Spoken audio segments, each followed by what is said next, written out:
So before I jump in, I do want to say a huge thank you to the people who've been doing Buy Me a Coffee, Super Thanks, Super Chat to help out with the vet bills that I have with Amira right now. That is so very much appreciated.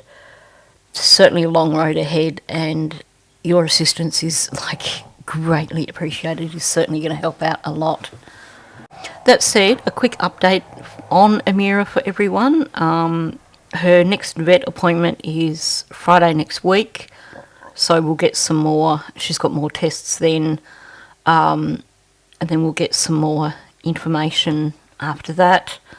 She is, however, feeling a lot brighter now that she's on meds and antibiotics, and her and Mouse have been just acting like crazies over the last 24 hours. So that's definitely a good sign. It certainly shows that she's feeling a bit better right now. And we'll just take it every day as it comes, I guess. That's all you can do.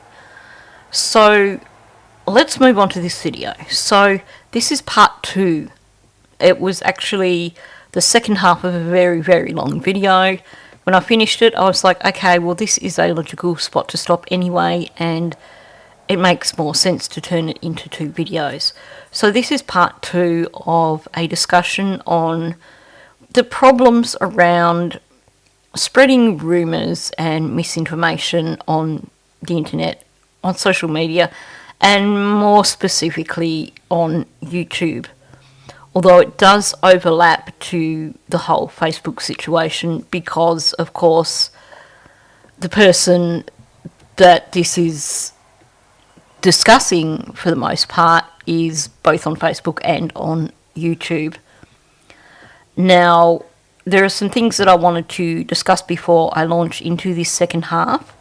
I wanted to speak about some comments that have been made by subscribers in the last video, because there were some very, very good comments, very insightful comments, and also respond to a few other things. So as I've mentioned, I don't always get time to respond to people's comments, but I do read everyone's comments, and I love seeing people sharing different perspectives from me, or taking things that I've said and just extending that thought further. So there are a few things that were brought up in yesterday's comments that I just wanted to discuss. So first of all, Chalsa offered some clarification in terms of Belinda's comments on the focus of people with this case. And she said that, I think the issue that Belinda was discussing was that there's been this free-for-all discussion when the focus was on Daniel and his family. And then once the blame started to shift to Malaya and family, it seems that people were hesitant to discuss the topic. Now, I don't know if I see it that way. I think there's a few things at play here. I think, first of all, there's been this imbalance from the beginning because Malaya's side of the family has been pretty quiet. And the people that have come out were Cheryl and Hayley. And Cheryl, unfortunately, was caught out in a number of lies. So that kind of discredited her pretty quickly. Hayley comes across as being pretty genuine. She seems like someone who is out there for the right reasons and is not trying to push an agenda. Unless, of course, you call wanting justice for Lily and Jack and wanting for them to be found an agenda. But you know what I mean. So there's been very little that's come out from Malaya's family. But I think, too, the thing that's going on here is, first of all, I think a lot of people have just become really weary of hearing the rumours and the finger pointing after all the stuff that was coming out from in relation to Daniel and that. And they've become more cautious as a result. But not only that, what has happened is that the stuff that was coming out in relation to Daniel and his family wasn't talking about people on the periphery. It was mainly talking about Daniel and Janie, who was smack bang in the centre of it all. yes, there's been discussions of Logan because she hasn't proven to be the most truthful person either, but there's certainly not been any sharing of gossip about Earl or Ron Mackenzie or anything like that, at least not that I'm aware of, and maybe I'm just not following the right channels. So the difference there is that this Anita woman is coming out and her gossip is about Cindy. Yes, some of it's about Malaya, but a lot of her gossip is directed at Cindy. For someone who's supposed to be Cindy's friend, it seems like she's come out on this hate campaign to throw shade at Cindy and Malaya.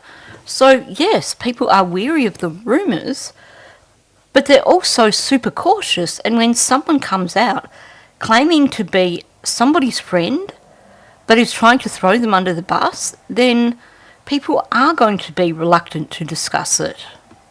But not only that, we've seen Dingbat, Daniel, Janie all attempt to steer the narrative in a way that makes Malaya and her family look bad.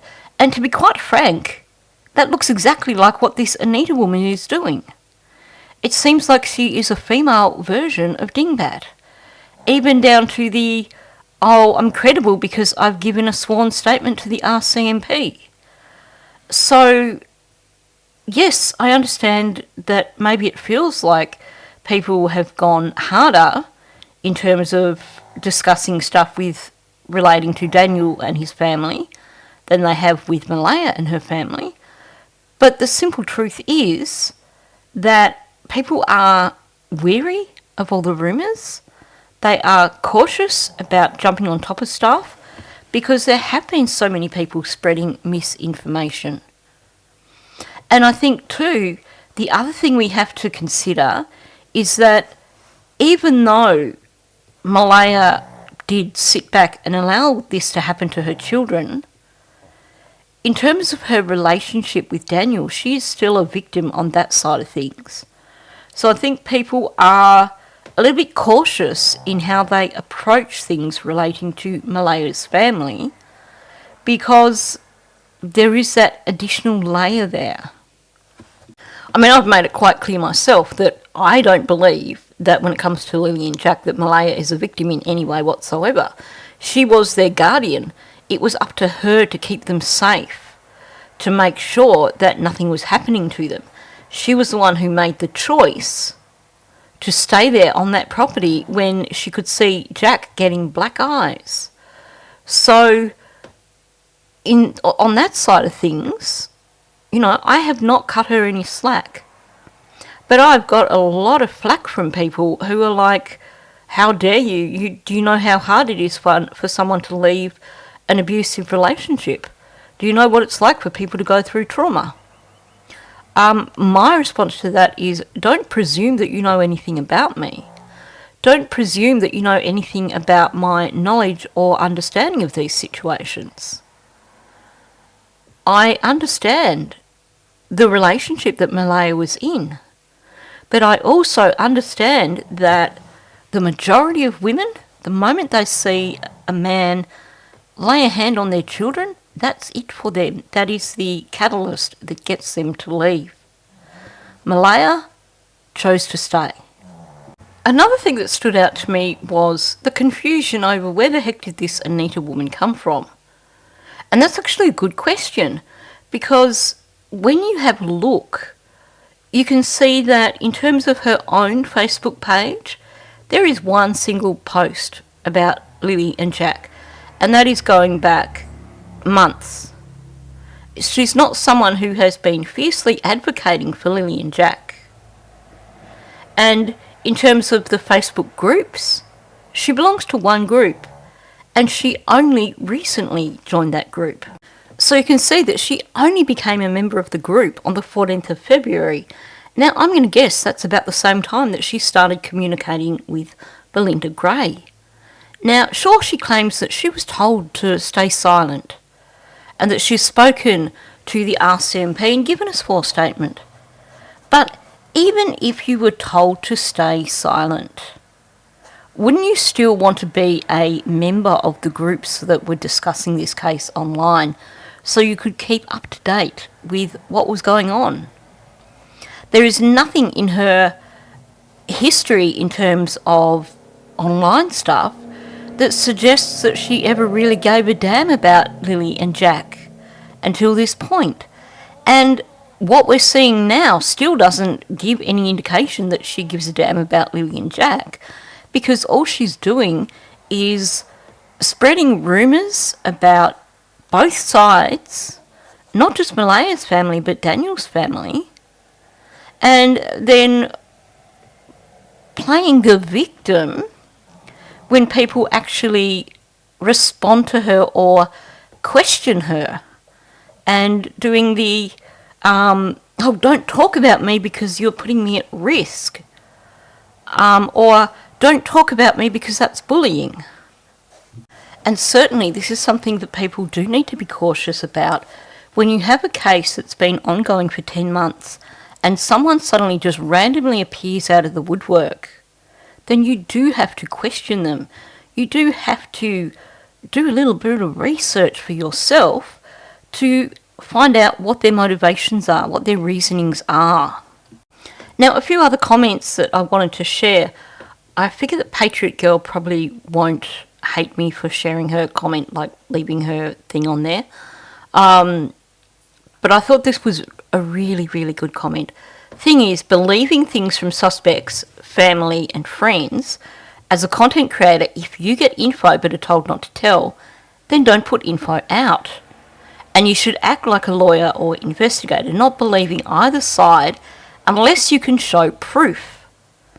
Suspects and family, friends, can say or tell people with what they want to hear. Should be taken with a grain of salt. So she's got such a good point here. As content creators, we do have a lot of people contacting us on a daily basis, giving us all sorts of information.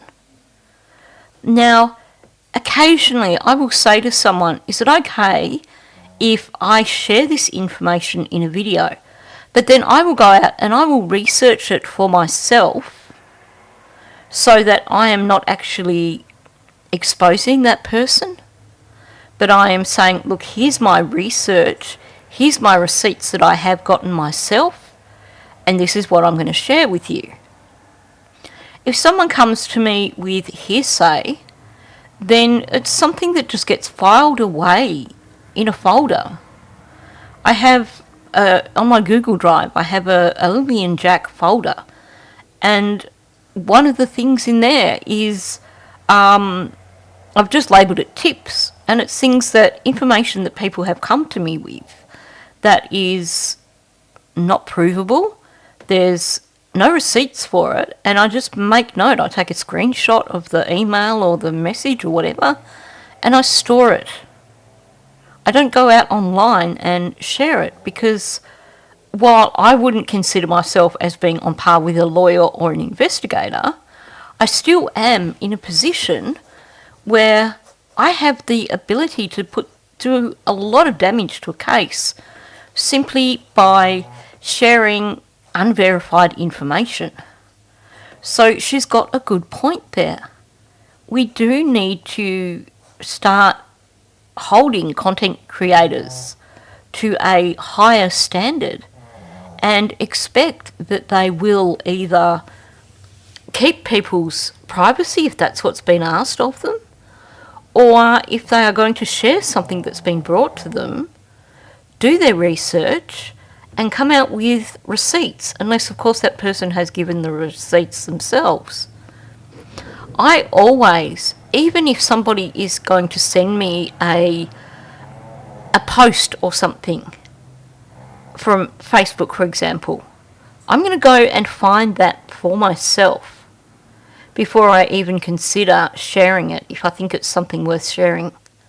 Because it is far too easy for people to create fake messages, fake posts, fake newspaper articles even. Well, news stories, online news stories. I've seen it done. I have seen news reports that you think that they are the real deal until you actually, instead of following the link, you go to do a search and you come up and you find that news report. Classic example, and I briefly mentioned with the Kylie Rodney case yesterday that one of the things that I have serious concerns over is these fire cameras that they claim they have footage of showing Kylie driving into the reservoir. Because the situation there is that, and this was before I had my channel, so this is how I was aware of it. What happened was this random account popped up out of the blue. And this random account emailed all these content creators a link to these cameras. And the link had the page that it took them to had an archive link. So you could go to that particular camera and you could click on the archive link and you could go and you could look back to that particular date. And so that's what they were doing. Now, I should mention also that all the content creators who did that later on had major issues with viruses and stuff in their computers. I know some people had their computers completely fried in the end and had to replace their computers. Now, when people started sharing these things online, I didn't have the link, so I just did a Google search and I found the link for these fire cams. And I went in, and the page that I was looking at looked very different to the page that content creators were sharing. Not just about how it looked like visually, but also because there was no archive button that took me to archived footage. So everyone who hadn't gotten a link, when they just did a Google search, ended up on a different page, essentially. And the page they ended up didn't have the archive link. So it shows you how easy it is for people to create things. Because I still believe that the page that was sent to content creators was a fake. It was someone who took the original page and adapted them to spread a narrative, essentially. So I always find my own receipts if someone sends something to me online. If it is a conversation, a text conversation between people, then I'm not likely to share that. I'm not sure if I've ever shared a text conversation between people unless it's been between me and somebody and I know that therefore it is real. Now, the other comment that I thought I wanted to discuss just quickly was this person saying, I'm confused though. Mike Demand shared something from Belinda thanking this Anita. So my thoughts are pulled in two directions. So probably a lot of you saw that post that Belinda put out on Facebook thanking Anita for being this person that's speaking out and it is her truth to tell or something like that. And this is what both AB and myself have been talking about in terms of credibility by proxy. She basically, before she even started talking with other people, before she came out and started posting on Facebook, she targeted Belinda first. And I'm going to use that terminology because that is what I believe is exactly what has happened here. She targeted Belinda. She started talking to Belinda because she could see that Belinda is someone who is held in high regard by everyone. So if she could convince Belinda, then if Belinda is saying, hey, yeah, I've been talking to her and she seems legitimate, then people are going to get on board and they're going to think that she's decent. And that is exactly what has happened here. I showed you where I had messaged Belinda and said, what's the story with this Anita? Because this was before I tried to contact her. And she said, yeah, you know, I've been communicating with her since February, and she seems honest. I believe her, which was when I sent my message to her about her post on Facebook about the driving meadow. Now, I did share this in a video some time back, but at the time I blocked out her name and her face when I shared this message, because at that time she wasn't causing problems. She wasn't having all this stuff coming out with Mike Darman. But since she's chosen to come and comment in my videos, I might as well just share the original discussion. So this was the thing that made me start to question this woman straight away. This was her response after telling me I can't communicate with people because I have to keep quiet. I've been told to keep quiet. This is after me being told by Belinda that she's been told do not communicate with content creators, and then she comes back with a bunch of messages. One of these being, Cindy had no clue she'd never been to the trailer. And I challenged her on this. I said, well, that's interesting. Does that mean Janie was lying when she said that Cindy had been to the trailer a few times? And at the time when I asked her about this, I forgot that Wade had also said that was the reason for them doing the polygraphs.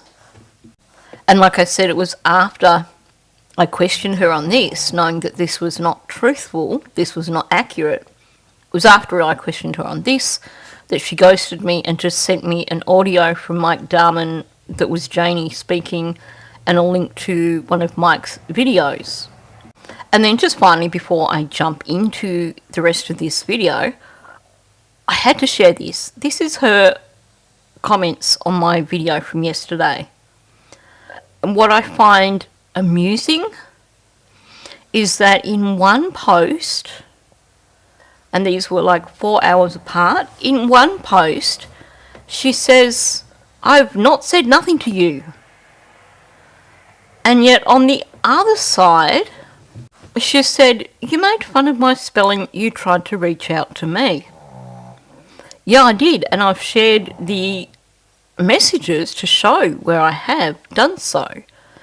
So why is she saying she's not said anything to me when I can actually show the messages that I received from her?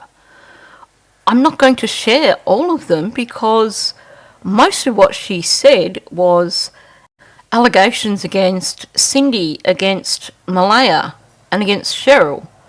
So these are things that I'm not going to share because that would be me adding to the rumours.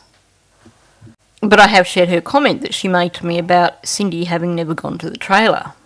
Anyway, this introduction has become longer than I expected, so I should probably move straight on into the video. Now, as you know, I have been struggling to keep up with content this week because of Amira's health issues, trips to the vet, etc.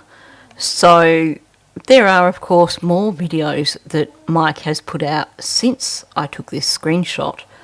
But when I look at this, these are 5 out of 6 videos that are spreading information that has been given to him directly by Anita.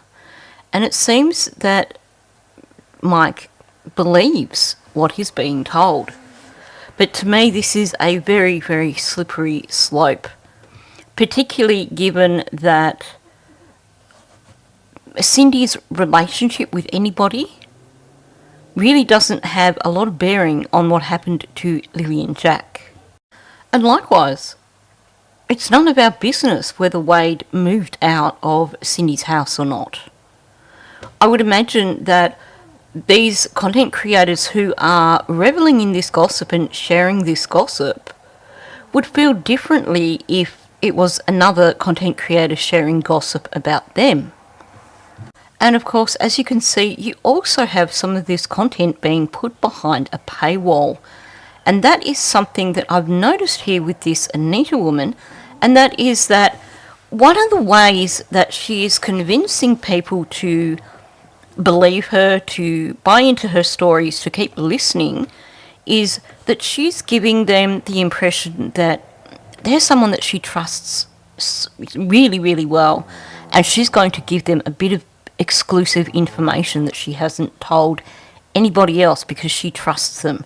So then that boosts their ego. That makes them think that, well, if she's telling me that she trusts me and she's giving me this secret information that I can't share, well, she must be trustworthy too. Now, I've lost count of the number of people who appear to be having discussions with this Anita in the background. But I mentioned a little while ago when I first mentioned this woman that I had made contact with her when she made her post about her being the person that transported Meadow to the reserve in her fancy new BMW. And I had contacted her after seeing that post on Facebook, just simply asking, would you be willing to share a bit more information with me over that? And I suspect that the reply that she gave me is probably a standard reply that she's given every single person that she is communicating with, or every single person that she started communicating with and who didn't call her out on her lies straight up. Because, as I mentioned the first time I spoke about this woman, she basically came out with a direct lie in relation to Cindy and Wade having never been to the trailer. I called her out on it. End of conversation. All I got back was an audio clip of a conversation that Mike played on his channel that was from Janie, and then a link to one of Mike's videos. So she basically just cut me off, like I'm not communicating anymore, which, well and good, because then, you know, lie to me once like that when it's a blatant lie, then I'm going to be cautious. But when I see that you have made more blatant lies, then I don't want to have a bar of you. And I'm also not someone who is going to take your word at it when you tell me that I have to believe you because you've given a sworn statement to RCMP, which apparently is what she's saying, because everybody who's speaking with her is coming out and saying, I trust her, she's spoken to law enforcement. I'm not sure how that makes her a trustworthy person. But this is her response to me. So she told me, for the integrity of the investigation, I can't speak openly about that. And my response was just basically ending the conversation. That's totally fine. Thank you so much for getting back to me. And then she started talking about this whole thing in relation to taking Meadow to the reserve. I'm not going to read through this because obviously I'm seriously questioning how much of what she has said is truthful, because she's proven herself to be a serious liar. But so she tried to engage me in conversation after suggesting that she couldn't speak openly about my question relating to taking Meadow to the reserve before Meadow was taken by CPS. And I suspect that she's done this with everybody that she is now having little conversations with. You know, for the integrity of the investigation, I can't speak openly. But hey, look, I'm going to let you think you are super important, because I'm going to show you that you're this one important person that I trust to give you this inside scoop. And that's what she seems to be doing with people. Now, I'm not going to read through these Facebook posts, but feel free to pause them and read them yourself. But the gist of them is that this Karen Steves had made a post congratulating Anita on speaking out or something along those lines. I didn't see the post. And talking about how her and Wade had both received death threats and they're brave people, yada, yada, yada. And a lot of people questioned, well, what the heck are you talking about? Now, the responses given by a number of people, and you can actually go through this post and guess who this woman is talking to and who she is not talking to. So we have this two Karens, coincidentally. And this second Karen is basically saying, you know, you don't need to worry about what this is actually about. What she's saying is for people to keep. Basically, I think what she's trying to say here is for people to keep to themselves. So that she's trying to say, oh, this information is private, that's only been shared with the people who are the select people that Anita is communicating with. And then this other post on the side, she's got to understand what you're saying. It's hard when there are some people up to date and others not quite. It isn't hidden info. It's more, if you know, you know. In other words, if you've been told, yeah, good luck for you. If you've not been told, this is something that we all have to keep a big secret. So what this Anita woman is doing is she's got all these people hanging on her every word who believe that she is giving them all these secrets that they have to keep to themselves. And of course, for a lot of these people who this woman is feeding things to, there is the added bonus that, wow, that puts them in that elite crowd with Belinda Gray, who is also coming out and speaking very supportively of Anita. And look, I think highly of Belinda, but I do feel that she has been hoodwinked here. And I know we disagree on this. I know that both her and Chelsea are, I suspect, quite upset with me for speaking out about this Anita.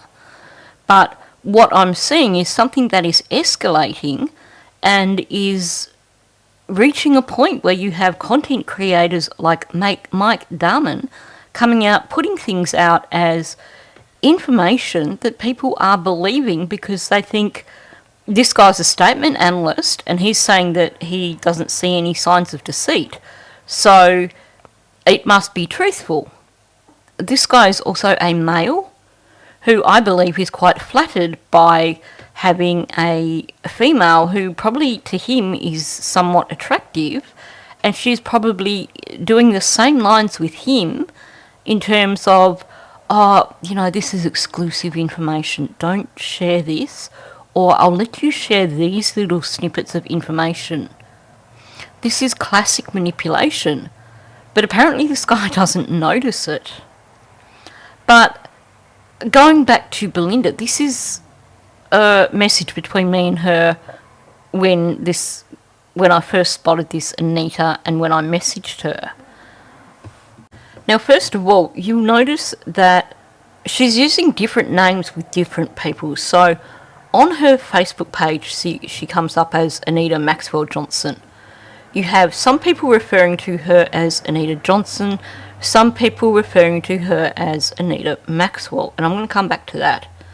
But basically, the line is here that she started messaging Belinda in February, saying that she couldn't stay quiet any longer. And this is another classic manipulation tactic that people like this use. It is their way of explaining why it's taken them 10 months to come out. They can't say, I'm contacting you because I think that you're going to be an easy target and I've now learnt enough about the case from listening to my friend and from also following it online that I can sound convincing enough that I know all the information and I'm going to try and con you here. Instead, they're basically going to say, I just have to speak out, I just can't stay quiet any longer. This is another bingo square as far as I'm concerned. And she's told Belinda, yeah, I spoke to Shenanigans, and also told her the same things. Again, she told Belinda that she spoke to police, and that is where we're supposed to believe she's credible, because her saying she spoke to police suddenly gives her story credibility. We don't know if she spoke to police, but she's saying that, so we're expected to take that as credibility. There we go, another bingo square. And then Belinda's telling me here that after this Anita allegedly gave her statement, she was asked not to have any further communication with social media and that she's agreed. But she does talk to Belinda, and Belinda is keeping her confidence so as not to jeopardise the investigation. You can see the manipulation that's coming in here, isn't it? So she's telling Belinda, this is top secret, but I'm going to trust you with this. And even that she stands by what she says is another red flag for me. That is another manipulation technique from someone who is trying to convince people that they have the inside scoop and they can be trusted, and that the person they're speaking to is someone that they chose especially because of something special about them. Now we know that even though she told Belinda this, even though she told me I can't talk about it, since that time she's been in communication with countless people. She's been sharing this information with Mike Darman, who's been sharing it on his channel. So much for not having any further communication with social media, so much for not sharing the information. She's sharing it with anyone who will listen. I was lying in bed this morning and listening to AB. It was kind of chilly. I was enjoying a bit of a snuggle with the pups. So I thought I'd put on a bit of YouTube and listen to that before I got up. And there were some things that he said in relation to this whole Mike Darman Anita situation that I thought were quite valid and that I figured I would share in this video, because it seems that he is possibly a bit more on the ball than his friend Mike. Now, I should mention before I play it that it actually starts with some audio from Mike Darman himself, and then AB is actually giving a commentary on that. So this is like a third-hand commentary, but I think he's made some really valid observations, so I wanted to give him credit for that and share those observations. I know AB's not actually watching this because apparently now he prefers to look at someone's content via AI summary, and then he doesn't quite get it right in terms of what's been said. But I'm giving him credit now anyway, so maybe that will come up in his AI summary.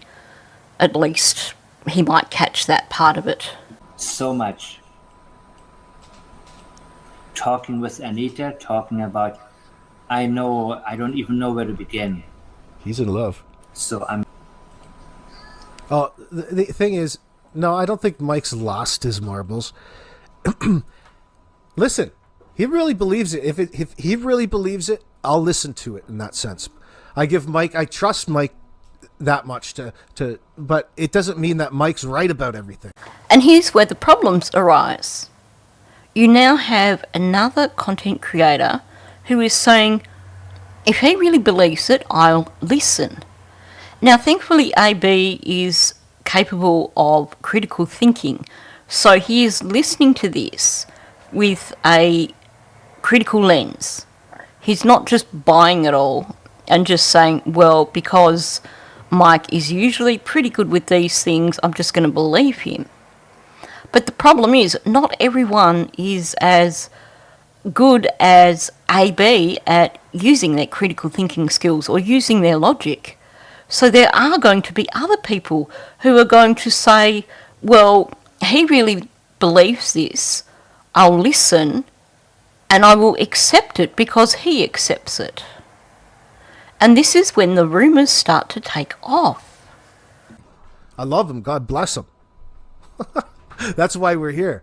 This new Anita is an interesting character, and she seems to align with an underlying movement since the beginning to bring certain shade against Malaya and Cindy. It's just, here's another instance where it's in the moment, so it's going to have to happen regardless, and you're going to have to look back and say, oh yeah, I should have known back then at this point. Okay, first of all, he has nailed it when he says she seems to align with this underlying movement to bring shade against Malaya and Cindy. This has been something coming from Daniel's camp from day one. And we've had countless people doing their best to put shade on Malaya and Cindy, and then by extension, Cheryl and Hayden. And this woman is doing just that. And she is choosing the people to go to that are going to buy it. She clearly chose Belinda because Belinda is currently doing this guardianship thing. So she knew that she had a foot in the door with her because already there is some bad blood between her and Malaya and her and Cindy because of the crappy way that Malaya treated her after the children went missing.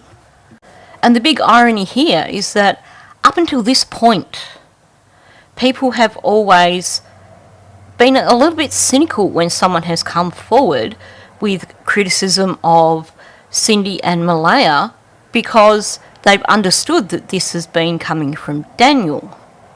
And so they've recognised that this has been a campaign coming from Daniel with the help of the likes of Logan and Janie and Durwood. And so they have taken it with a grain of salt.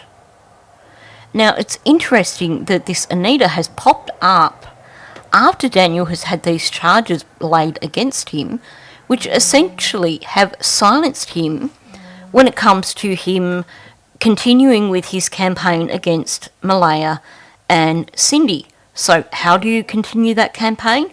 You find someone to continue it for you that has this proxy connection to the people that you are trying to slander so that people will believe them. And so instead of stopping and questioning the timing of this woman coming out, instead of stopping and questioning the fact that what she's doing is in line with everything that Daniel and his party have been doing for the last 10 months, people are just buying it hook, line and sinker. And what I find disturbing is that it is very much the same strategy that Durwood used. When he first came out, he was like, Paddy's my cousin and I feel bad speaking out against my family. And she's doing the same thing. Cindy is like a sister to me.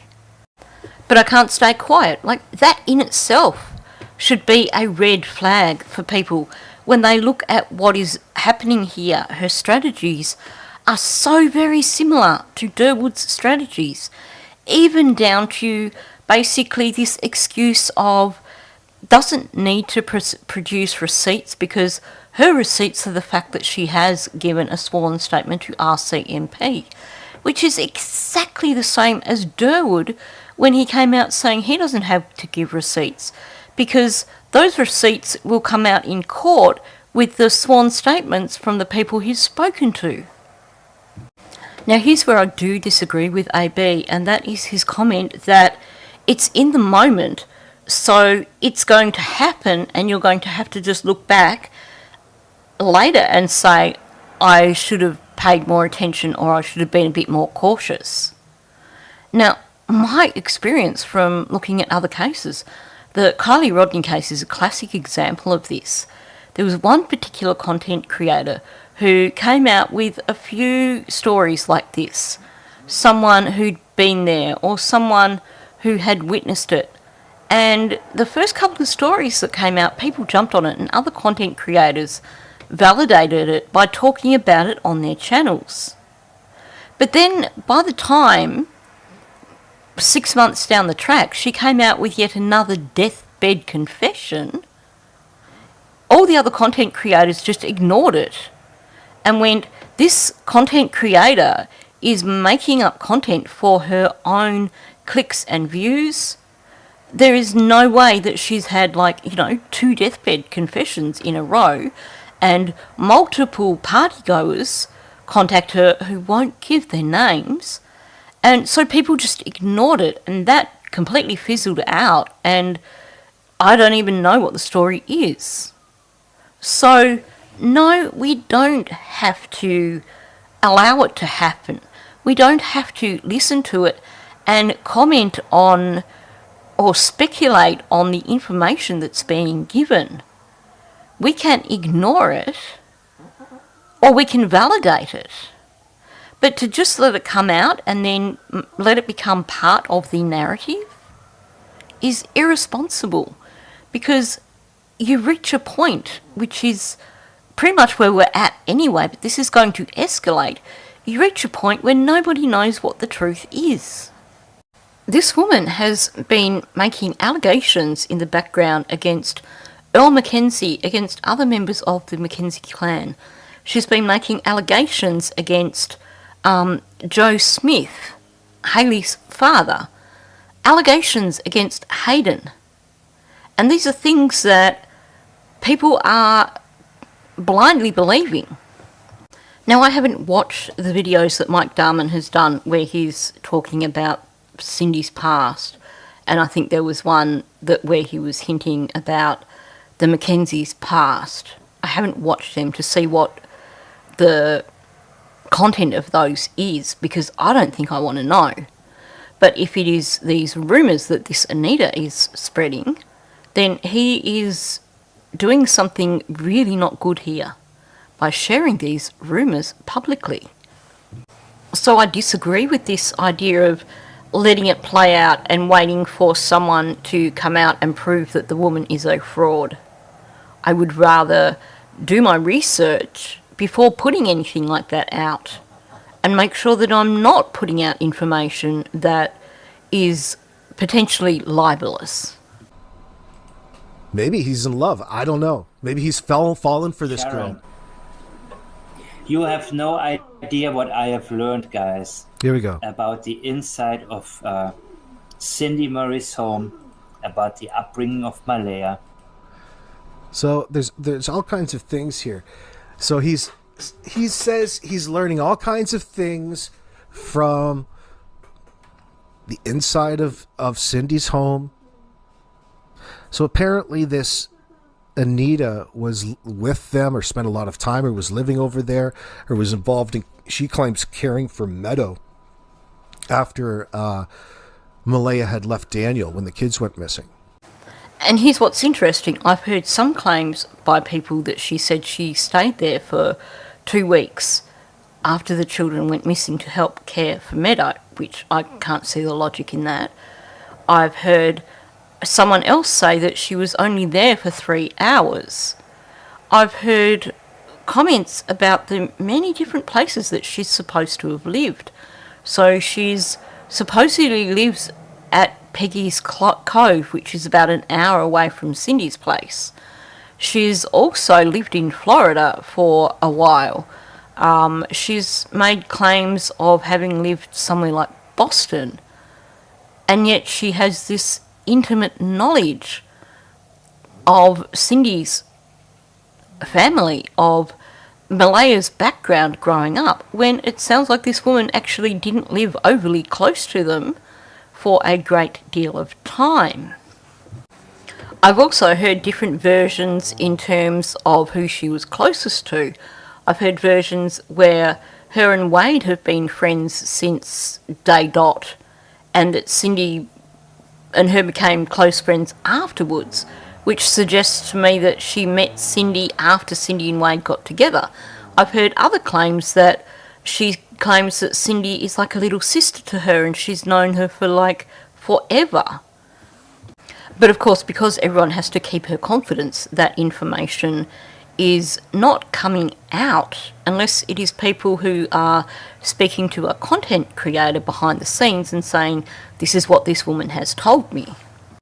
And given her stance on Malaya, her description of Malaya as being spoiled, as being into drugs, into sleeping tablets, alcohol, antidepressants, all this sort of stuff that she's making allegations with, I find it highly unlikely that Malaya would have shared any intimate details with her about the background of the Mackenzie family.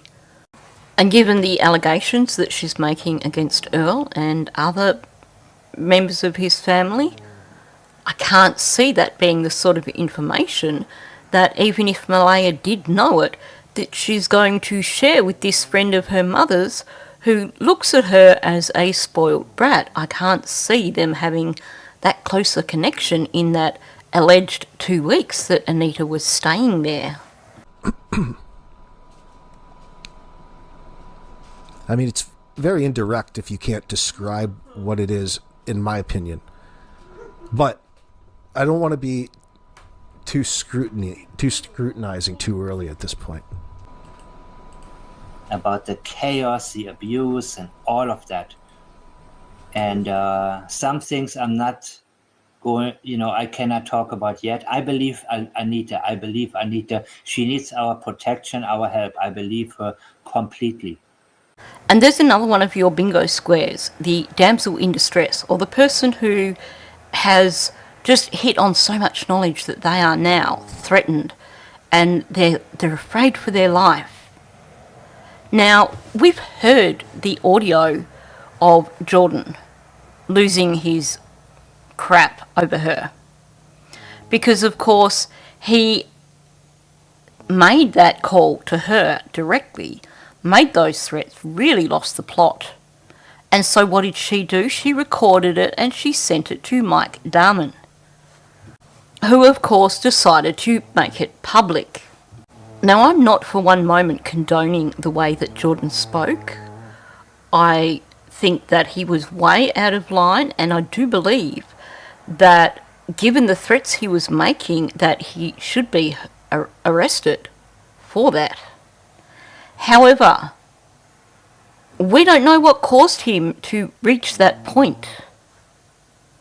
We don't know if she's been making allegations about him or about Durwood behind the scenes. Now, Durwood claims that she's totally credible and he believes every word of what she says.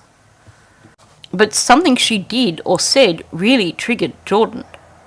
We don't know what that is, but given some of the rumours that I've heard that she has shared with people about the Mackenzies and about Cindy's family and Hayley's family, then it is quite possible that she has made some serious allegations against Jordan that have pushed him to lose it. And of course that has worked in her favour, because she's been able to send that audio to Mike Darman, which is that, like I said, the damsel in distress thing. I wish she can't be lying, because look at the threats this guy is making.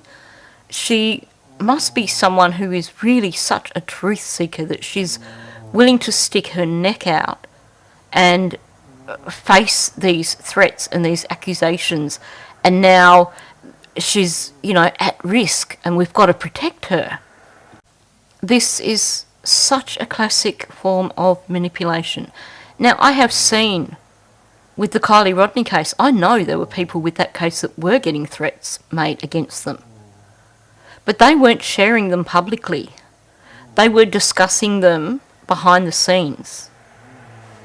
What she did by sharing that audio with Mike Darman, she knew exactly what she was doing. She knew he would share that publicly, and that would shift opinion in her favour again.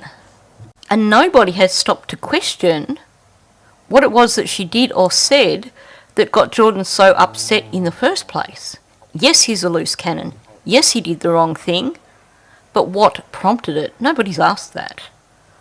And of course, instead of saying she needs protection and going very public about it all, then the logical approach would be to not speak about her or any of her information at all, because you making that public is only putting her at greater risk if there is any truth behind this.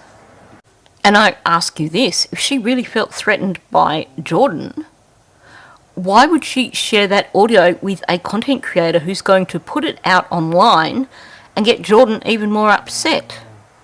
If she truly felt threatened by him, then I would have imagined that she would have contacted the RCMP, handed over the audio and said, I want this guy charged.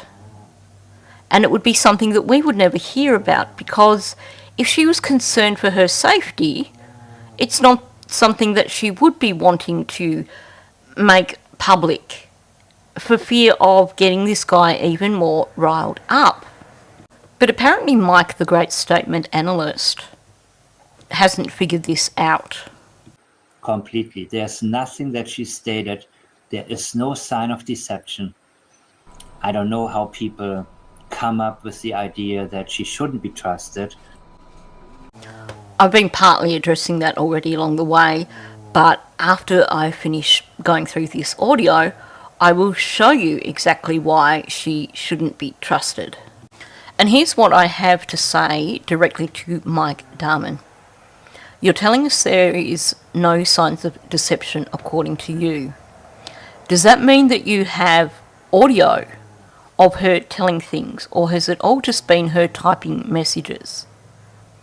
Because you can lose a lot when it's just typed messages. And while it does seem from what I'm hearing that she probably hasn't got a very good memory in terms of what stories she's putting out there, and that her stories change every time she talks to someone different, I would say that it seems like she's had quite a lot of practice with each of her stories, because, like I said, it seems that there are countless people behind the scenes who are communicating with this woman and being shared information that she claims is truthful. It's no different from those statements that Daniel was making early on in the case, where he was pretty much saying the same thing verbatim to different news channels, and you could tell that it was something he had had practice with, because it was just coming out without any hesitation, because he'd had that practice. And also because it seems like he, like several other people in this case, is quite accustomed to lying, and therefore if he's got a lie and he's practiced it, it is harder to tell when it is a lie. And of course, a little bit of research on Mike's part before he started putting this information out would have shown him that not everything that she has said is truthful. Would have shown him that he should be questioning her credibility. Like, I mean, that speaks a lot to me. Like, Mike believes this woman wholeheartedly. What does that tell you? It means, okay, I'm going to listen to Mike. So for the time being, I'll put my ears on it. I'm all ears. Tell me what's just so fantabulous about this Anita. Okay, I could respect it. That's where I came to with all of this. I haven't spent one iota listening to her anywhere else. I shouldn't have to. But maybe he's fallen in love with her in the background. There's always, just put a big asterisk beside it. So what is it that's so convincing to you? So he's convinced that she was involved over there afterwards and her whole story up to now. Let's listen to this. Because I can guarantee you, Hey, Belinda. she's trustworthy. Yeah, Cool J says Mike demands getting catfished by Anita. He's not susceptible to it. Anytime that you ask people to contact you, especially sitting up here, it's a guarantee. It's a guarantee. And that's the only thing that you should be guaranteeing, is the fact that you're opening yourself up to manipulation. Hey, but listen. He trusts her wholeheartedly. So I don't want to be up here starting to defend him. That's out of his own mouth. You've heard him. I'm convinced that he believes her. So what he's saying here is so spot on. As a content creator or anyone who is on social media, the moment you open yourself up to communicating with individuals like that, the only guarantee that you have is that you are opening yourself up to the possibility of manipulation.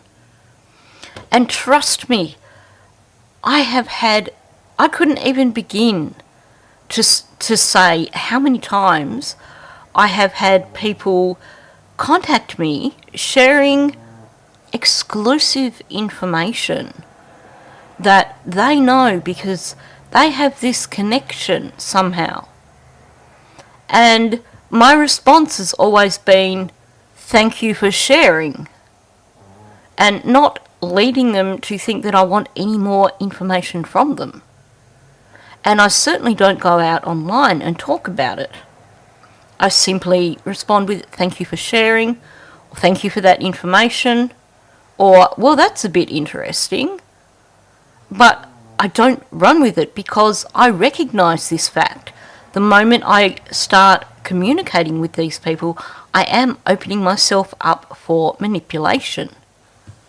Of course, luckily for me, I don't have that brain override system that a lot of males seem to have. So that makes it harder for me to be manipulated by the likes of this woman. But at the same time, I've also covered a number of cases. I've followed a number of cases. I know the signs. I know what it looks like when someone is trying to manipulate the narrative, when someone is trying to control the narrative. And if you look at the people who this woman is communicating with, these are people who are either not regular followers of true crime, people who have not followed other cases and therefore are not familiar with how commonly this sort of thing happens, or she's communicating with channels who are new to this whole thing. You have Shenanigans, who has only just created her channel. You have Mike Darman, who up until now has only done, as far as I believe, statement analysis. So he's not dug into this side of cases before. And you have Charmaine, who is not new to YouTube. She's been doing this for quite some time with Sunny, but she's doing it on her own channel now. And by her own admission, she does listen to these people and applies her own test of logic as to whether or not what they're saying seems credible and if it matches up with existing information. But that is a huge trap because, like I said a few times in this video, this is how these people get a foot in the door. They are so well versed in the case. They have probably watched a lot of content. If they are contacting a content creator, chances are they have watched every video that that content creator has put out on that case, meaning that they know how much that content creator knows about that case, and they are basically feeding back the same information to that person that has already come out, and then they are sprinkling it with their own little mistruths to make it all sound convincing, because people think, well, they've got to be telling the truth because they know this, and we know this is truthful. And like I said, if you're not someone who has followed true crime cases before, if you're a rookie in terms of content creation, then you may not be aware that this sort of thing happens. So here's the part where, as per usual, I bring out receipts. And I'm going to start with this one because this was directed straight at me.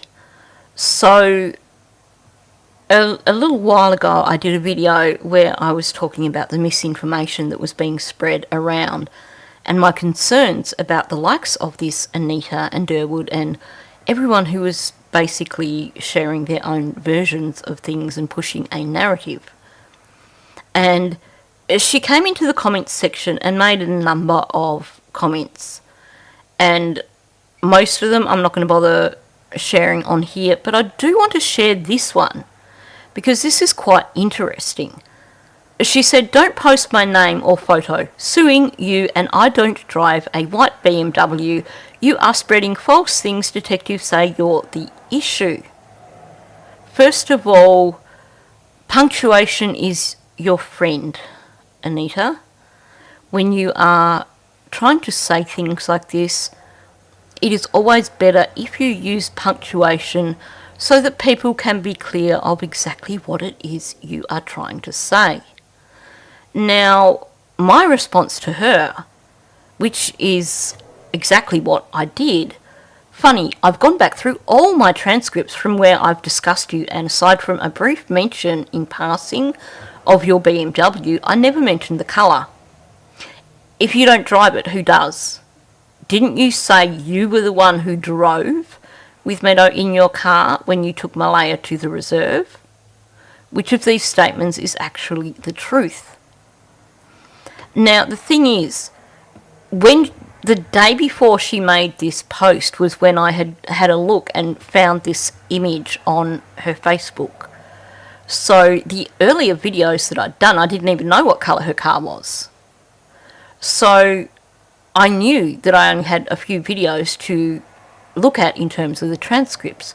And I went through the transcripts and there was no mention anywhere of the colour of her vehicle. And there's no reason for me to have mentioned the colour of her vehicle, because who cares what colour her vehicle is? But she put her foot in it and basically blurted out, "I don't drive a white BMW." Well, we have this post that she put on her Facebook from July 2024, where she says, "I got a big surprise in Toronto. Meet Cool Whip, my new ride. Love it, Jamie." And you have the image of her brand new BMW that was apparently purchased for her in 2024 by her fiance. And I have heard from some of the people who she was communicating with that she was basically referring to the people from around Lansdowne Road as essentially trailer trash because, hey, she drove a brand new BMW, so she was more important than them. But the point is here, she's saying, "I don't drive a white BMW." And this is why I asked her, well, who drives it then? Because clearly she has shown that she owns one. It was purchased for her by her fiance back in 2024. So unless it was repossessed and she's now driving some sort of cheap clunker that was easy to buy cheaply or something, then there's a problem with what she's saying here. But even if that is the case, she's still trying to give the impression that she never even owned one. And I do believe that when she was speaking about driving Meadow to the reserve, that she was dropping in about it in her BMW. I know there is a screenshot out there of her comment that she made on Facebook. I just seem to have misplaced it, but I'm sure other people have got it and maybe someone can send it to me again. I haven't been able to find it, maybe it's been removed, because that was a screenshot that prompted me to contact her in the first place and say, "Do you want to talk about this?" And so my second question to her was, after saying, "If you don't drive it, who does?" Then she also said she's the one who was driving with Meadow in her vehicle when she took her to the reserve. So in which case, what vehicle was she driving? Because if she wasn't driving a white BMW, even though she owns one, what was she driving? Or was she driving her white BMW and her statement about not driving one is incorrect? So straight out here, you can see she is being deceptive. Now, for a lot of people, the first thing they heard about this Anita was this statement about her having Meadow in her vehicle. People are now referring to her as the babysitter. So her comment was, "I had Meadow and was approved. Wade and I both were with her and Cindy was there." And then she's getting upset and saying that someone is making up lies.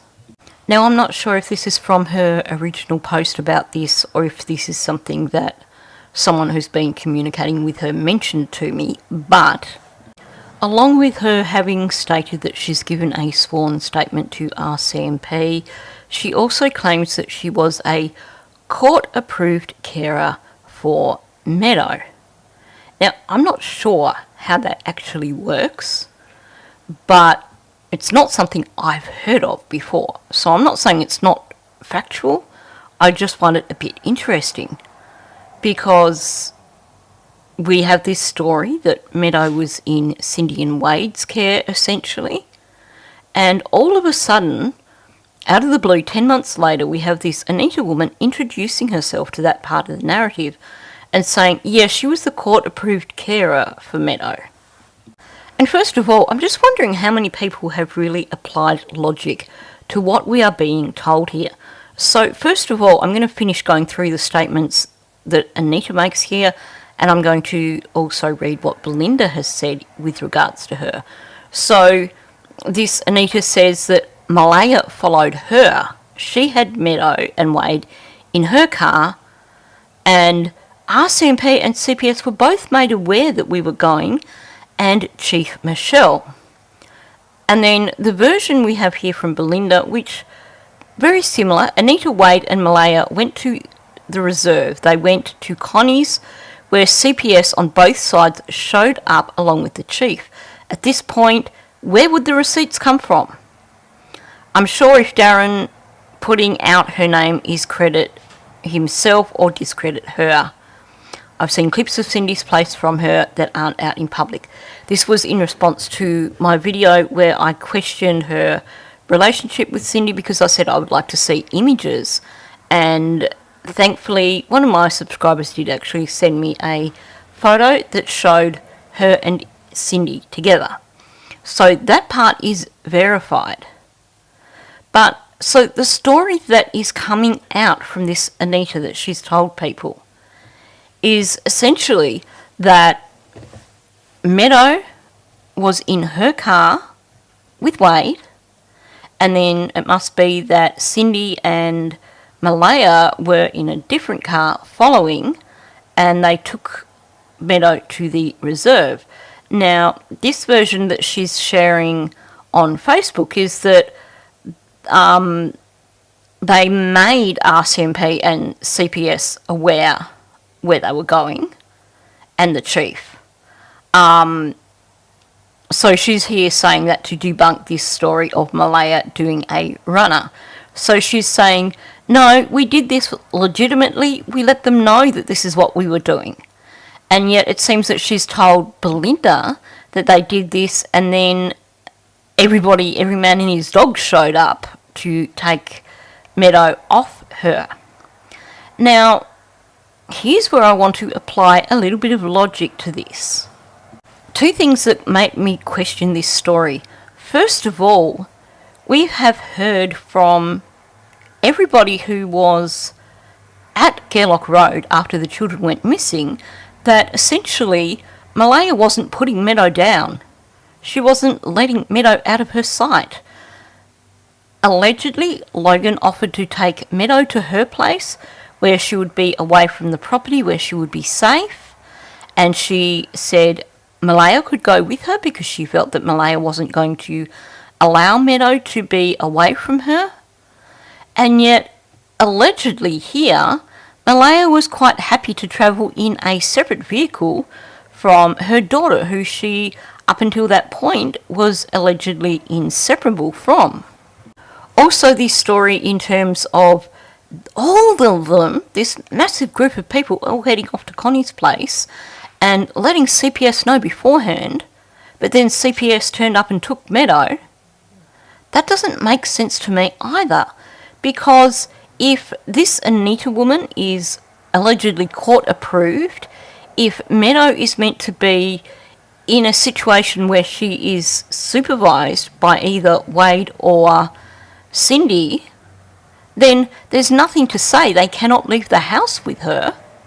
So straight up, this makes the story of Meadow being removed from Malaya's care because she did a runner questionable.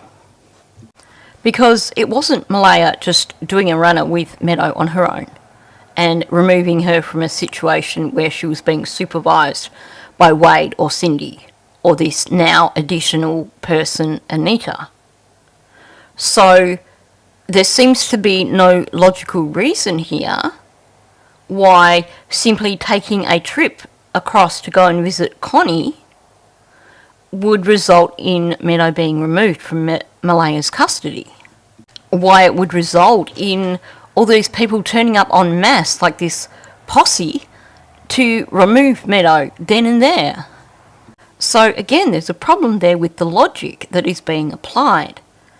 Now, the other thing that I'm having trouble with here, aside from simply that we know that from everyone we've heard that Meadow wasn't pretty much going to be out of Malaya's sight most of the time, let's talk about car seats. Now, when Malaya left Gerlock Road, she left Gerlock Road in Cindy's car. You would presume, now we've heard from Logan that she had to get everything out of her car and put it into Cindy's car. Now, what you would have to presume from that is that either Cindy already had a baby seat in her vehicle, because of course with Meadow being her granddaughter, maybe she has transported her other times. It is not uncommon for grandmothers to have that extra baby seat in the back of their vehicle. Or the baby seat was put in Anita's vehicle at the time to transport Meadow. I've heard that the penalties in Nova Scotia are quite high for anyone who does not have a baby strapped in appropriately. So we can be pretty certain that when they left Gerlock Road that Meadow was strapped into a proper baby seat. Now, Malaya's vehicle was eventually returned to her. It was left on Lansdowne Road and it was towed.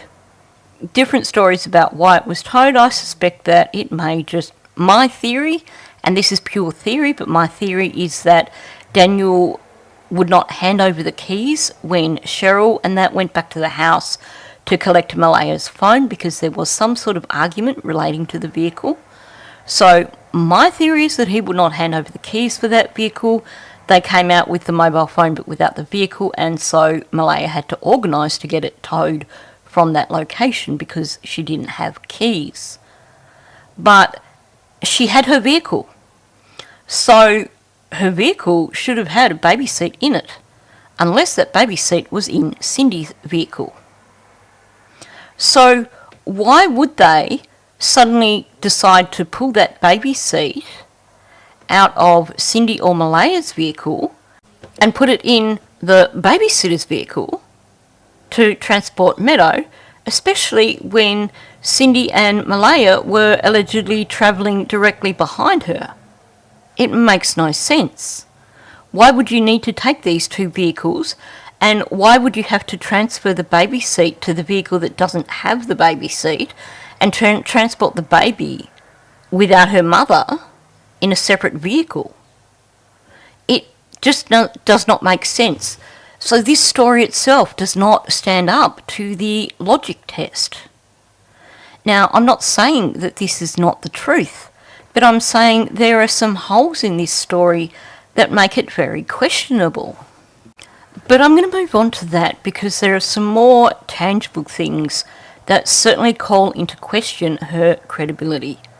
Now, I'm just sharing these photos off her Facebook page because it might have been her Facebook or her Instagram, but I find them rather disturbing. And it certainly makes me question this person and her credibility. And maybe it's just a cultural thing, because for people here in Australia, this is not something that we would see our friends posting on their Facebook or their Instagram. If any of my friends posted these sort of images on their Facebook or their Instagram, I might consider unfriending them or at least hiding their profile, because to me this is a little bit disturbing and it feels to me like it has some sort of satanic elements, which is not something that I want in my life. So that straight away makes me uncomfortable. Now I'm going to go through, we have this post here from Belinda which she put out today. I would like to thank Anita Maxwell Johnson for opening my eyes, and I feel this truth is yours to tell. Like I said, I hold Belinda in high regard, but I am concerned that she's being taken advantage of here. So I want to talk about some more lies that are coming from this woman. Okay, I'll start with the less significant Porky that we have here. This is more about deceiving her friends. This is about creating an image that is not quite the truth. And then I'll move up to the big kahuna. These are things that don't relate directly to Jack and Lily's case, but certainly do call her credibility into question. So this is a post from this year where she put this image on her Facebook of a ring that was given to her. And she said here, "I'm so happy and was quite surprised. Jamie walked in with a smile and a box. Been looking for a Greek evil eye ring for a while, and he just told me open the box. He could not wait until Valentine's Day. Love it. In white gold with sapphires, I should say." Now, anyone who is a lover of jewellery will know that the piece of jewellery will be stamped to tell you what the type of jewellery it is, whether it's sterling silver, whether it's gold.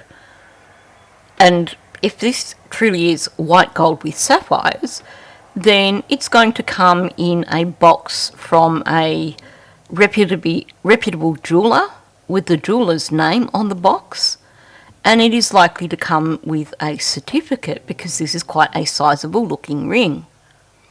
So while you could say, well, maybe he's just told her this and she's believed him, given the other things that are coming out from her, either they are both not such credible people, or this is all her again.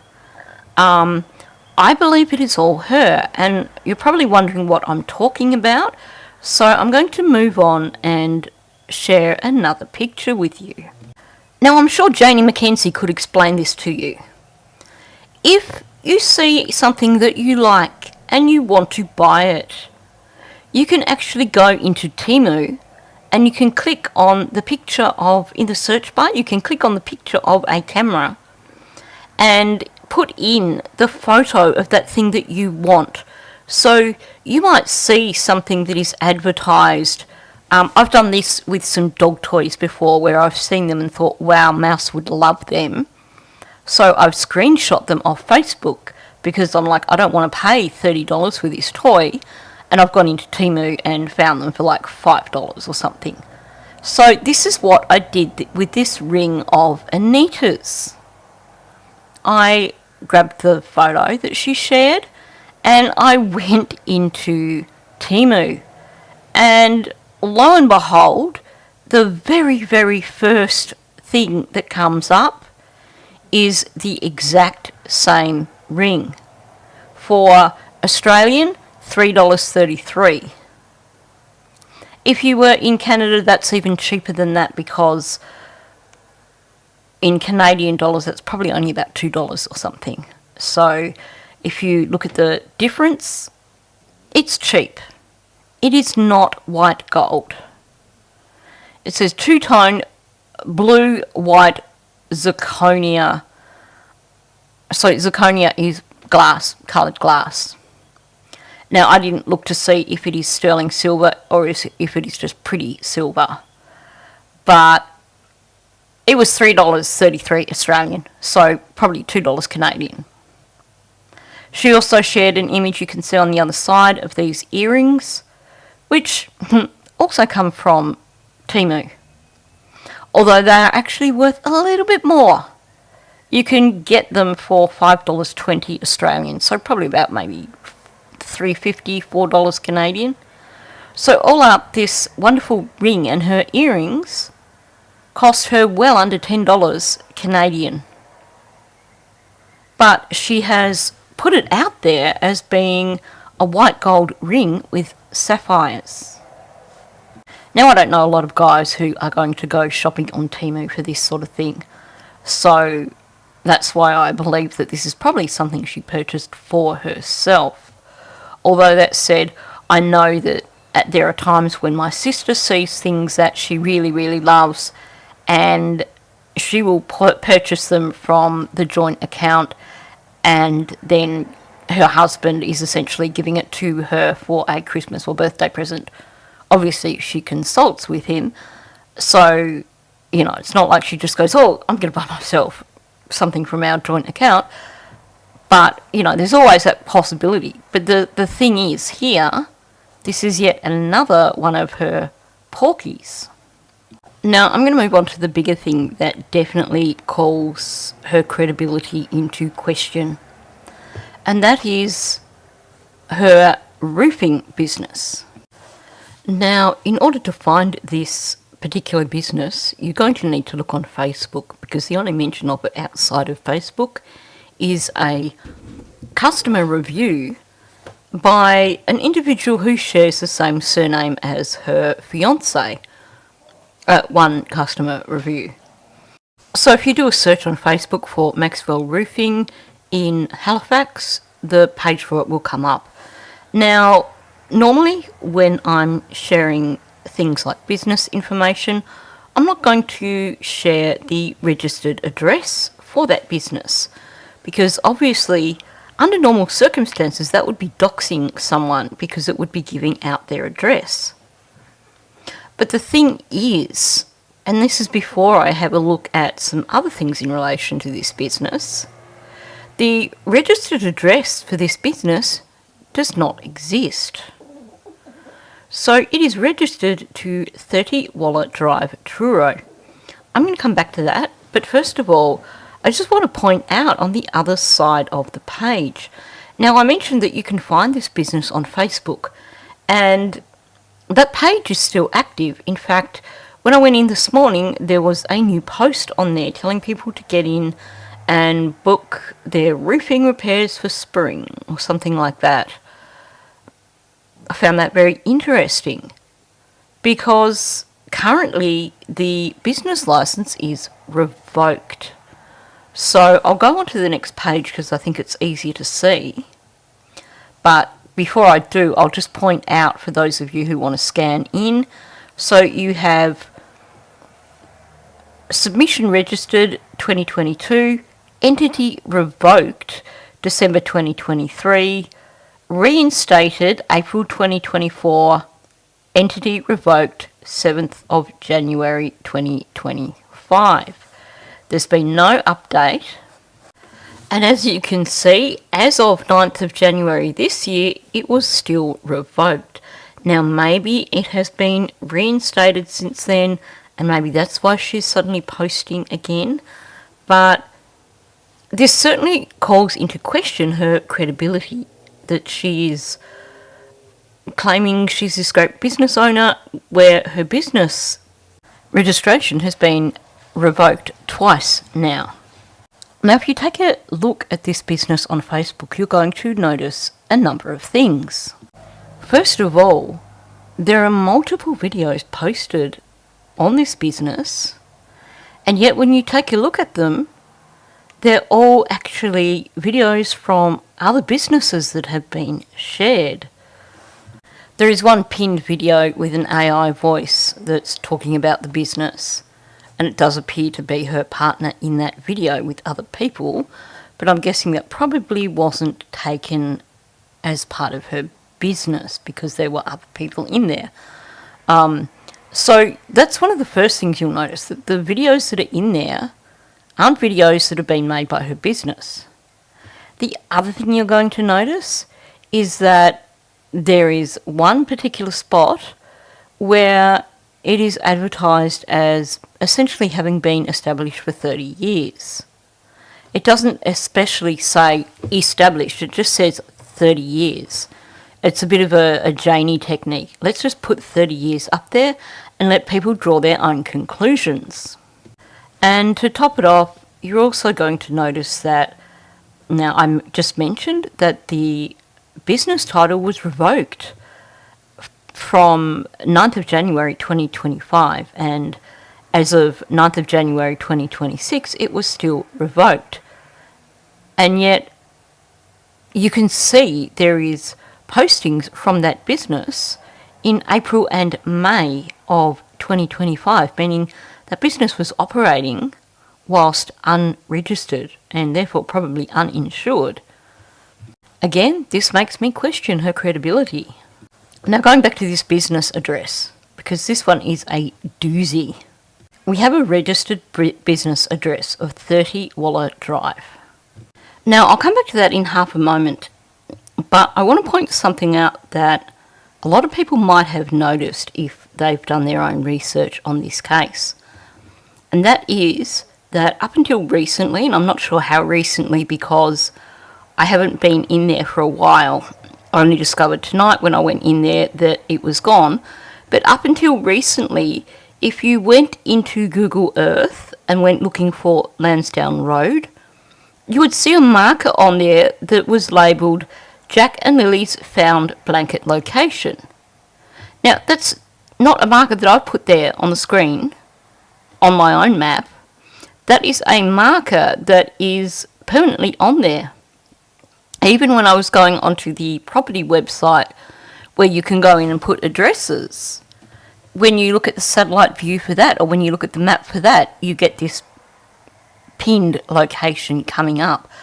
I'm guessing that maybe if people are paying like a premium membership for Google Earth, they can then add things like that themselves. So it seems like someone added that at some point in time. They added the wrong location because in fact the red pin down the bottom is the location of the blanket. So it seems that it is possible if you have a premium membership to Google Earth that you must be able to add locations.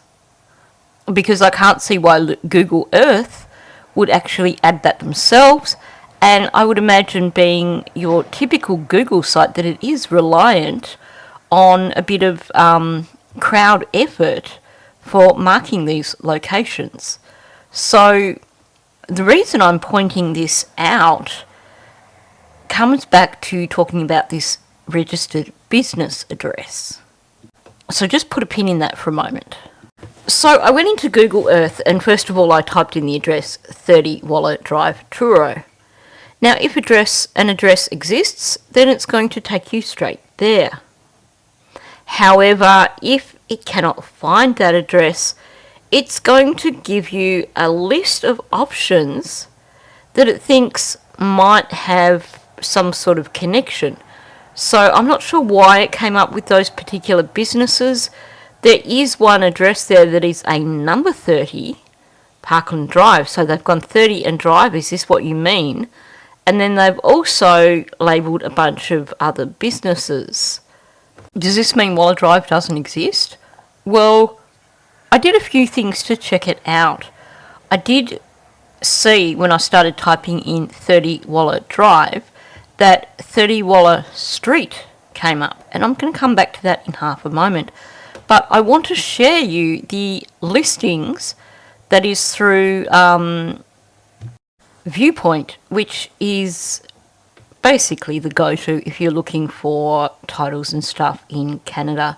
Obviously, it's not going to give you the name on the title, but it's going to show you land parcels, etc. So I went to Viewpoint and I typed in Waller Drive, Truro. And what I noticed was that all the addresses came up in the hundreds. So you have 127 through to 193. There's no 30 that comes up listed. So of course the next step was to check it out on the map. So the left hand side is where I went looking on Google Earth again to see if it came up. And it had this little pin that said 30 Waller Street. Now obviously when I remove the address for the search, the pin vanishes and it's just a house. But if I go back to the realty page, when I look at that same house, it comes up as Alana Drive. And in fact, it comes up as number 12, Alana Drive. So it's not even like number 30. When you look at the map version, you get the same thing. You can see this property that's been labelled as 30 Waller Street. And yet, when you look at the map, you can see it specifically says Alana Drive. When you look at the real estate details, it says Alana Drive. And then you have round the corner Waller Drive, not Waller Street. So it appears that there is really no street that is called Waller Street.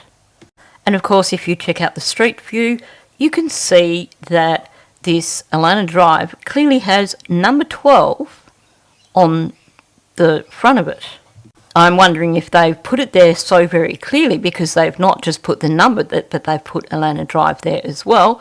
I'm wondering if maybe they've had creditors turning up there looking for this Maxwell roofing business, and so they have put that there to make sure that people understand that that is not their address. Now, before I continue, I am wondering how confident people are feeling now with regards to the information that is coming out from this Anita woman. There is plenty more I could share, but obviously it would become a long video, well, excessively long video. Now, logically, given her association with Belinda Gray, I would expect to see Darlene Thomas pop up on amongst her friends, people who have clicked like on her videos. Because obviously if she's got a connection with Belinda Gray and if she's saying information about the case, then Darlene's probably interested in hearing that information. So Belinda probably has connected them up. So that doesn't surprise me at all. Also doesn't surprise me to see Mike Darman clicking like on her images. This was a photo of her, so apparently he thought she looked pretty good. Now, I shared a comment the other day from Dingbat saying basically that he fully supported Anita and that he trusted her 100% and she was, this great person, she was trustworthy. And I said that immediately takes credit away from her because we know that he's not the most trustworthy person. So for him to be doing that, it sounded very much like when he was speaking out about Janie. Hey, Janie McKenzie, she's the most honest person you'll ever meet. So that certainly called things into question. And then he's added this post, which certainly raises more questions. There are good people trying hard to do everything we can to find Jack and Lily. To find them and the truth for my family, I am heavily involved. And I'm so disgusted with idiotic, sick-minded people who know nothing except what is posted by more idiotic true crime podcasters, that's probably me, who also don't know the people or facts while presenting lies and totally twisting, sensationalising the truths we do know into more lies for subs and views. Because I'm heavily involved with lawyers, investigators and RCMP, many of these fools have accused me of being part of the crimes committed. My friends who know me and family know differently. See these lies what they are. There is a group of us working together and we will continue to look for the children until they are found. Now, that sentence stands out to me because he has come out publicly and aligned himself with this Anita. Not only that, he has come out publicly and aligned himself with Darlene, with her private investigator, and with Kent. So he's talking about a group of people who are all working together. Well, he's made it really clear that he has associations with Darlene and her former private investigator, or current, I don't know what the situation is there. He is also singing praises for this Anita, and this Anita, you can see, has the connections with Darlene. So it seems to me that she may well be connected with Durwood O'Grady. Like I said, her approach seems very similar to Durwood's approach, coming out and saying, well, I don't have to provide receipts because I've given a sworn statement to RCMP. Using proxy relationships to gain status. So her now friendship with Belinda is obviously going to give her status with a lot of people because most of us see Belinda as being an honest person, someone who shows integrity. Unfortunately, I think she's been taken advantage of in this situation. And of course, even though she is doing her best to shoot down Cindy and Malaya, she is using her association with them and Wade to gain credit for herself. Now, I have mentioned this situation before, but I'm going to go into it a bit more thoroughly now, because to me there are some similarities here between what happened with us with the Madeline Soto case and what is going on here with this Anita. So, I was covering the Madeline Soto case. Like I said, I covered it from less than a week. It was about 4 or 5 days into the case. I picked it up from Paula, Plunder True Crime, like I did with this case. She was covering this and I saw her coverage of it, and that's what got me into it. So I was covering Maddie's case. The only content creator that I was following was Paula. Occasionally there was another channel that I would watch, but I wasn't a fan of hers because she was a bit of a grifter. She didn't really seem to have a high sense of ethics.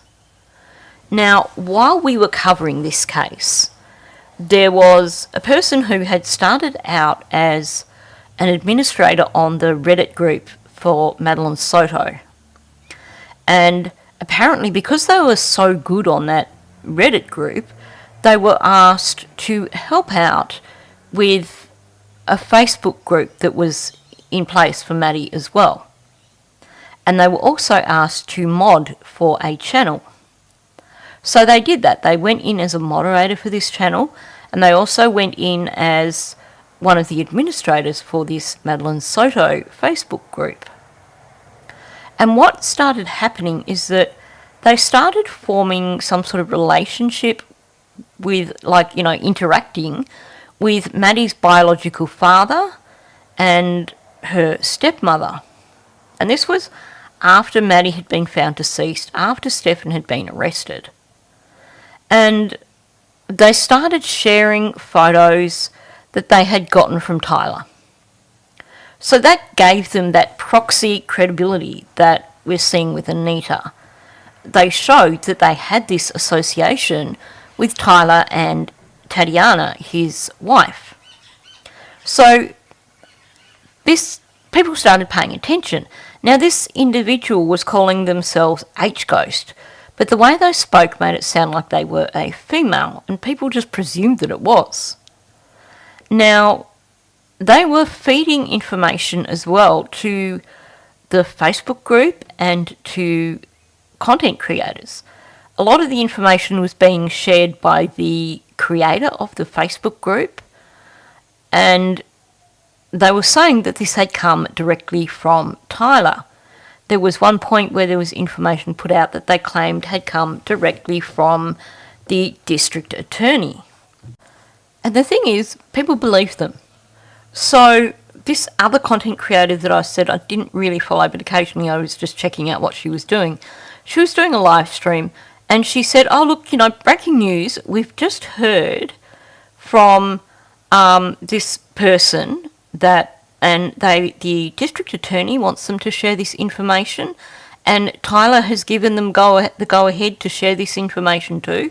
So this is that proxy credibility again. And she said, and this person has just said that it has been confirmed from the autopsy that no, Maddie wasn't pregnant when Stefan ended her life.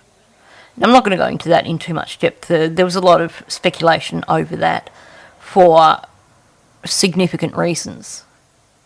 So all of a sudden, people are pushing the narrative. Yep, it's come out. It's been confirmed by Tyler himself. It's been confirmed by the district attorney. Maddie wasn't pregnant. You can stop speculating over that.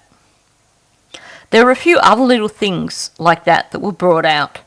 And then there was this post that was put out on the Facebook page by this person. And straight away, I saw red flags and thought, what's going on here? And this post was saying that Maddie hated being called Maddie, and that she always preferred to be called Madeline because it was more respectful towards her, and that Tyler has requested, once again, going with the proxy credibility, that Tyler has requested that we honour that, and that from here on in, we refer to her as Madeline as opposed to Maddie. Well, it was the day after that this person was exposed as actually being a predator. He had a criminal history.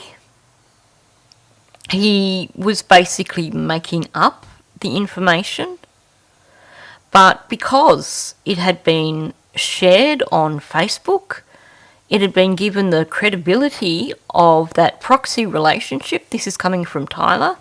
It had been given the credibility by a content creator who had ignored that it had come from this guy and had told her viewers that this information has come directly from Tyler himself.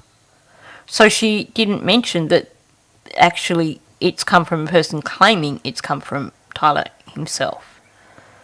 And of course, the main administrator for the Maddie Soto page was also posting this as information that's come directly from Tyler. So this proxy credibility had been established to the point where you had a content creator putting it out as factual information coming directly from Tyler.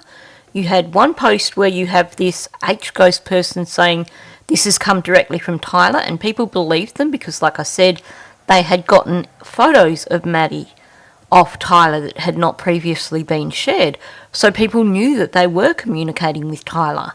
And then you also had the main administrator sharing information saying this has been verified. So people were sharing this information that was actually completely made up. We still do not to this day know if Madeline was pregnant because, of course, Stefan entered a no contest plea, so he never went to trial. We do, however, know that she preferred to be called Maddie, and no one ever called her Madeline. But people had been sucked in by this guy. And I have to say, until I saw that post, I was sucked in too. And I had to actually put a video out pointing out that I was misinformed. I had to remove 2 videos that I had put out on my channel. Because while on one hand, this guy was exposed before anyone could actually do any videos about she wants to be called Madeline, a lot of us who had been having discussions with regards to whether or not Maddie could have been pregnant had come out after this information was announced as having come directly from Tyler and made videos saying it's official, Maddie wasn't pregnant, when it turns out that that was complete utter fabrication. So, and I can't remember what the other video was, but it was more misinformation from this guy. So I had to remove 2 videos because they contained misinformation. And then, of course, I had to put out a video explaining to my subscribers why I removed those videos and essentially saying, look, I'm really, really sorry. My judgment was compromised. I thought that this person was credible because of their association with Tyler. I thought they were credible because they were sharing photos that had come directly from Tyler, and I was wrong. Paula, who has a massive channel, also had to come out and talk about this H-Ghost person and admit that, yes, she had actually said some things that related to some of his misinformation as well, and that some of the things she had said had been inaccurate. So a lot of us were stung by this individual who was posing as someone credible. Obviously, we never saw a photo of them until they were exposed, and we all thought it was a female who was in close connection with Tyler because they had gotten all those images of Tyler. They had created credibility through, first of all, using Tyler to get those images and to give people the impression that they had this association with Tyler, therefore they had to be credible. So I certainly don't blame the YouTube channels who have fallen for this woman's stories. I certainly don't blame anyone who has been fooled by her, as AB would call it, her proxy credibility, her associations with people connected to the case, and using those to gain credibility for herself. Because I've been there, I've done that. But I think that it is a lesson for all of us, because it can be damaging to the case. And in this instance, given the information that is coming out from this woman, it can be damaging to the reputations of people who are on the periphery of this case, of Cindy, of Hayden, of Earl. And it doesn't matter what you think of Cindy or Hayden or Earl. They don't deserve to have things put out about them that are not factual. And we don't know that these stories that are circulating are truthful, because they are coming from a woman who I have shown you here. And I have plenty more. If you're not convinced, you can email me and I will share more information with you. But I think I've made my point here. And yes, I do apologise profusely to Belinda and Chelsea for me going out and bringing this information out. I know right now they probably see me as public enemy number one. I'm probably not popular with either of them. You probably won't be seeing comments from either of them in my videos from here on in. But my concern here is Jack and Lily. And I do care when I see people taking advantage of Belinda, and I feel that that is what this woman has done. I think a lot of people have been hoodwinked by this woman, and yet it seems that she is communicating with countless people after claiming that she's not allowed to speak. And the countless people that she is communicating with, she seems to be forgetting her story and giving different versions of her story to different people. And I feel bad. I realised that my choice of making this video meant that I would probably alienate Belinda and Chelsea. But my number one priority with this case is Lily and Jack, and making sure that we are staying on track, making sure that we are not putting out misinformation, and making sure that we are not re-victimising family members who have no connection with the disappearance of Lily and Jack, and who don't deserve to be dragged through the mud just for someone's whim.